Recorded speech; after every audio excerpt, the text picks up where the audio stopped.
الحمدللہ والصلاة والسلام علی من لا نبی بعدہ اما بعد اعوذ باللہ السمیع العلیم من الشیطان الرجیم بسم اللہ الرحمن الرحیم یا ایہا الذین آمنوا اذا نودی للصلاة من یوم الجمعة فاسعوا الى ذکر اللہ وذروا البیع ذالکم خیر لکم ان کنتم تعلمون۔ سامعین محترم، اللہ خالق کائنات نے اپنے قرآن کے اندر فرمایا، اپنے کلام کے اندر فرمایا کہ اے ایمان والو، اذا نودی للصلاة من یوم الجمعہ، جب تمہیں نماز جمعہ کے لیے پکارا جائے، جب تمہارے لیے نماز جمعہ کی اذان کہہ دی جائے، کرنا کیا ہے؟ تمہارے ذمہ کیا کام ہے؟ فَاسْعَوْا إِلَىٰ ذِكْرِ اللَّهِ، تو جلدی کرو اللہ تعالیٰ کے ذکر کی طرف، اللہ تعالیٰ کے ذکر کی طرف آ جاؤ، لوٹ آؤ۔ وَذَرُوا الْبَيْعَ، اور دوسرا کام یہ کرنا ہے کہ اپنی خرید و فروخت کو، اپنے تجارتی کام کو، اپنی تجارتی انتظامات کام جو کر رہے ہو ان کو وَذَرُوا الْبَيْعَ، چھوڑ دو، اپنی تجارت کو چھوڑ دو، خرید و فروخت کو چھوڑ کر اللہ تعالیٰ کے حضور حاضر ہو جاؤ۔ کیوں؟ اذا نودی للصلاۃ، اللہ فرماتے ہیں جب تمہیں نماز جمعہ کے لیے پکارا جائے تو فاسعوا الی ذکر اللہ، اپنے اللہ تعالیٰ کے ذکر کی طرف لوٹ آؤ، جلدی کرو۔ وذروا البیع، اور خرید و فروخت کو، بیع کو چھوڑ دو۔ ذالکم خیر لکم ان کنتم تعلمون، اگر تم جانتے ہو تو یہ تمہارے لیے بہت بہترین ہے، یہ تمہاری تجارت سے بھی بہترین ہے، تمہارے دوسرے معاملات جو آپ کام کر رہے ہیں، کسی سے لین دین کر رہے ہیں، یہ تمہارے تمام کاموں سے، تمام چیزوں سے، تمہاری تمام تجارتوں سے، خرید و فروخت سے یہ تمہارے لیے بہتر ہے۔ اسی طرح رسول کائنات جناب محمد رسول اللہ صلی اللہ علیہ وسلم نے فرمایا، یہ جمعہ کے کئی ایک نام ذکر ہوئے ہیں، جن میں سے خیر الایام، افضل الایام، اور اسی طرح سید الایام، بے شمار نام ذکر ہوئے ہیں۔ کہیں پہ دنوں کا سردار قرار دیا ہے، کہیں پہ تمام دنوں سے افضل قرار دیا۔ میرے بھائیوں، ایک حدیث مبارکہ کے اندر محبوب پیغمبر علیہ السلام فرماتے ہیں کہ مسلمانوں، اللہ تعالیٰ نے تمہارے لیے اس دن کو، اس جمعہ کے دن کو عید کا دن قرار دیا ہے۔ عید کا دن جمعے کو قرار دیا گیا ہے کہ یہ مومنوں کی ایک عید ہے۔ ویسے تو عید الفطر اور عید الاضحیٰ ہم عام طور پر مناتے ہیں، اگر ایک ہفتے کی عید دیکھی جائے تو اسے یوم الجمعہ، جمعہ کے دن ہم ایک ہفتے کے بعد ایک عید کا دن مناتے ہیں، خوشی مناتے ہیں۔ کیوں؟ کیونکہ محبوب پیغمبر علیہ السلام نے فرمایا کہ اللہ تعالیٰ نے تمہارے لیے اس دن کو عید کا دن قرار دیا ہے۔ تو محبوب پیغمبر علیہ السلام فرماتے ہیں اس دن غسل کیا کرو، مسواک کیا کرو، خوشبو لگا کر آیا کرو۔ محبوب پیغمبر علیہ السلام جب جمعہ کے لیے نکلتے تو اپنے آپ کو اچھی طرح پاک صاف کر کے، یعنی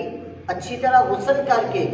اور سرما لگا کر، خوشبو لگا کر، مسواک کا اہتمام کر کے پھر نماز جمعہ کے لیے نکلتے تھے۔ یہ چھوٹی چھوٹی عبادات ہیں، چھوٹی چھوٹی سنتیں ہیں جن پر ہم عمل کر کے اللہ تعالیٰ کے حضور بہت بڑا اجر اور ثواب کما سکتے ہیں۔ لیکن بات تو کرنے کی ہے نا، کرے کون؟ میں نے اپنی آنکھوں سے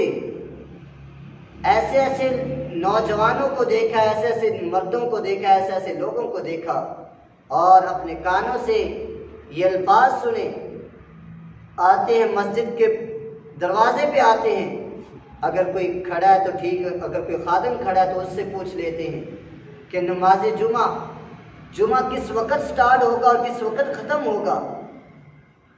نماز جمعہ کا ٹائم سنا کہ اس وقت سٹارٹ ہوگا اور اینڈ کیا ہے؟ 1:30 بجے جی، 1:30 پہ ختم ہوگا، چلے جاتے ہیں، ریس دی اور بائک کو آگے کیا اور اپنے کام میں مشغول ہو گئے، مصروف ہو گئے، اور دیکھتے ہیں 1:30 ہونے میں کوئی 5-10 منٹ باقی ہیں تو فوری بائک سٹارٹ کی اور مسجد کی طرف آگے کہ اللہ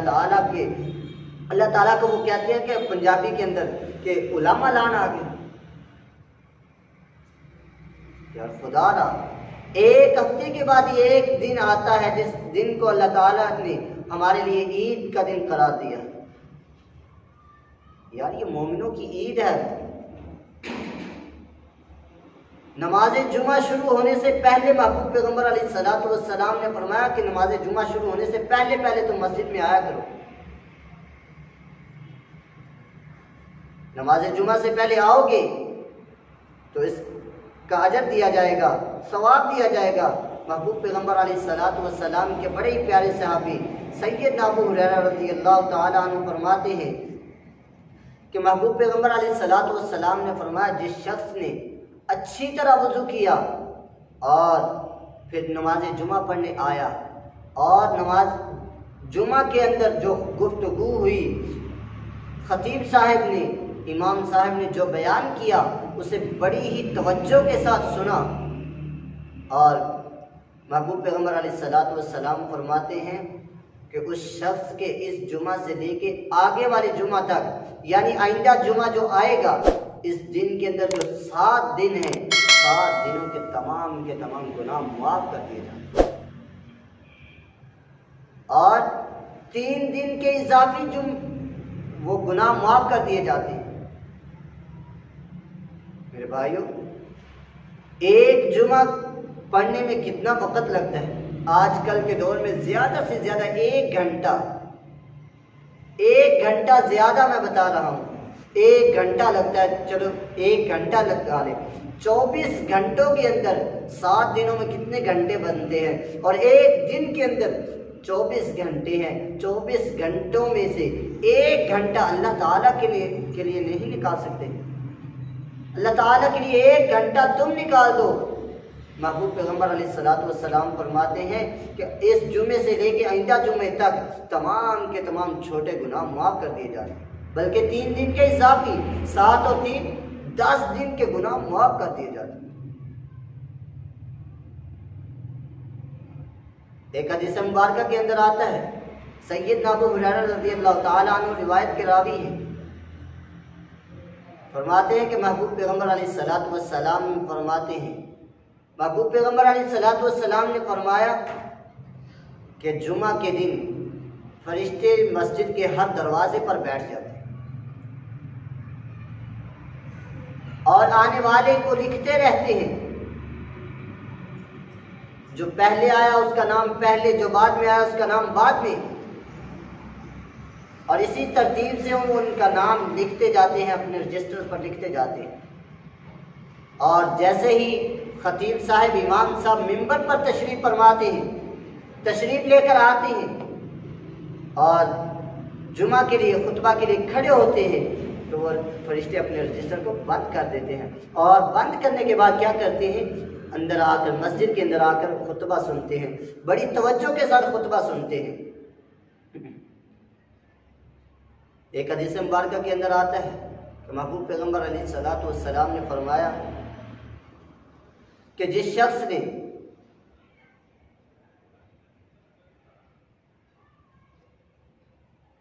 جو شخص نماز جمعہ کے لیے سب سے پہلے آیا، حدیث مبارکہ کے اندر آتا ہے کہ اسے اللہ تعالیٰ 1 اونٹ کی قربانی کے برابر ثواب دیتے ہیں، اور جو اس کے بعد آئے گا اسے 1 گائے کے برابر، اور اسی طرح جو اس شخص اس کے بعد آئے گا اسے 1 مینڈا صدقہ کرنے کے برابر ثواب دیا جائے گا، اور جو اس کے بعد آئے گا، محبوب پیغمبر علیہ الصلوۃ والسلام فرماتے ہیں 1 مرغی کے صدقے کے برابر اسے ثواب دیا جائے گا، اور آخری بندہ جو اس کے بعد آئے گا، محبوب پیغمبر علیہ الصلوۃ والسلام فرماتے ہیں اسے 1 انڈے کے صدقے کے برابر ثواب دیا جائے گا، اجر دیا جائے گا۔ اب دیکھنا ہے ہمیں کہ ہمیں اونٹ کی قربانی کا ثواب چاہیے یا گائے کی یا مینڈے کی، مرغی کی یا انڈے کی؟ میرے بھائیوں، محبوب پیغمبر علیہ الصلوۃ والسلام نے فرمایا کہ جو شخص اچھی طرح وضو کر کے، غسل کر کے، خوشبو، مسواک اور سرما وغیرہ لگا کر تمام سنتوں پر عمل کر کے آتا ہے، اسے اللہ تعالیٰ اور سب سے پہلے آ کر کے 2 رکعت نماز ادا کرتا ہے، 2 رکعت نماز ادا کر کے بیٹھتا ہے اور خطیب صاحب کو، امام صاحب کو بڑی توجہ کے ساتھ سنتا ہے، فرشتے اس کا نام لکھتے ہیں اور اللہ تعالیٰ اسے 1 اونٹ کی قربانی کے برابر ثواب دیتے ہیں، 1 اونٹ کے صدقے کے برابر ثواب دیا جاتا ہے۔ میرے بھائیوں، اگر آگے ہو تو خدا را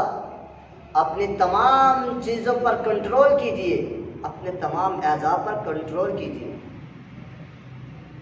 رسول کائنات جناب محمد رسول اللہ صلی اللہ علیہ وسلم ایک دفعہ خطبہ ارشاد فرما رہے ہیں کہ ایک صحابی پیچھے سے آتا ہے، دوران خطبہ پیچھے سے آتا ہے اور لوگوں کی گردنیں پھلانگ کر آگے آ رہا ہے۔ رسول کائنات محبوب پیغمبر علیہ الصلوۃ والسلام فرماتے ہیں کہ صحابی بیٹھ جا، تو نے تاخیر کی ہے اور تو لوگوں کی گردنیں پھلانگ رہا ہے، بیٹھ جا۔ تو معلوم کیا ہوا کہ جو شخص بعد میں آئے، جو اسے جہاں پہ جگہ ملے وہاں پہ بیٹھ جائے، نہ کہ لوگوں کی گردنیں پھلانگ کر آگے گزرنے کی کوشش کرے۔ میرے بھائیوں، اگر گردنیں پھلانگنے کا اتنا ہی شوق ہے ہمیں، تو مہربانی کر کے ٹائم نکال کر کے 1 گھنٹہ پہلے آ کر کے بیٹھ جاؤ، اللہ تعالیٰ کے حضور دعا کرو۔ بلکہ مجھے یاد آیا، ایک حدیث مبارکہ کے اندر آتا ہے کہ جمعہ کے دن قبولیت کی گھڑی کیا ہے۔ آج ہم کبھی اس در کبھی اس در، کبھی در بدر، غم عاشقی تیرا شکریہ میں کہاں سے ہو گیا، کبھی اس پیر کے پاس کبھی اس پیر کے پاس کہ میری دعا قبول نہیں ہوتی، میں آپ کے پاس آیا ہوں، آپ کی بہت اللہ تعالیٰ سنتا ہے۔ یار مردے کی اللہ کیا سنتا ہے؟ مردہ تو بول نہیں سکتا۔ یہ جمعہ کے دن قبولیت کی گھڑی ہے۔ علماء نے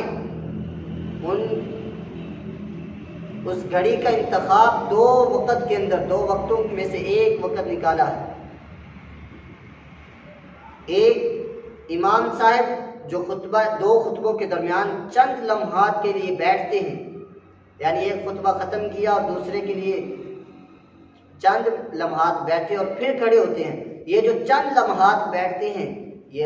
علماء کہتے ہیں کہ یہ قبولیت کی گھڑی ہے۔ اس وقت جو دعا کی جائے گی قبول کی جائے گی، اللہ تعالیٰ کے حضور جو دعا مانگیں گے اللہ تعالیٰ قبول کریں گے۔ اور دوسری گھڑی غروب آفتاب سے چند منٹ پہلے کا جو وقت ہے، اس وقت اللہ تعالیٰ سے جو دعا کی جائے اللہ تعالیٰ قبول فرما دے۔